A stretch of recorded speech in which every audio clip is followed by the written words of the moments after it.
I'm going to use elimination to solve this system, and you will see that the answer ends up being a little weird. But I encourage you to pause the video to try this yourself first, just to see what happens.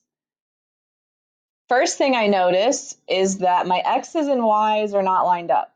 So I'm just going to rewrite this so that the x's are lined up and the y's are lined up in the same columns.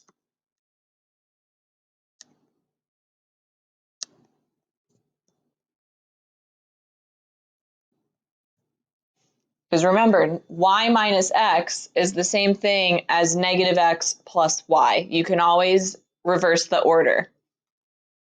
Now I'm going to use elimination. I am going to try to cancel out my x's. So right now I have a negative 3x and a negative 1x. So in order for these to cancel, what I'm going to do is multiply that bottom equation by negative 3.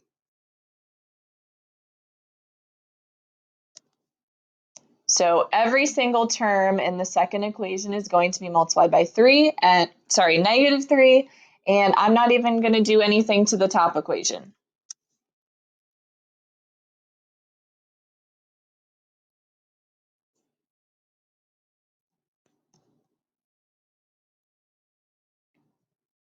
So when you multiply by negative 3, you end up with positive 3x minus 3y equals negative 9. Now you may notice that we have run into a little problem here.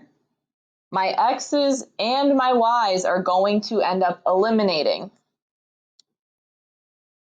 So what's left on the left-hand side? There's nothing, but remember this is math, so we can represent nothing by the number 0. And then on the right-hand side, I've got 4 and negative 9, which would give me negative 5. Now, looking at this, I have that 0 is equal to negative 5. That makes absolutely no sense. 0 is not equal to negative 5.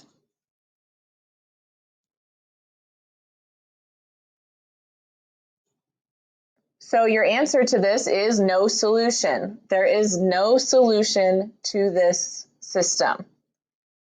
What that means is if you were to graph these two lines, they will never cross, which means they're parallel lines.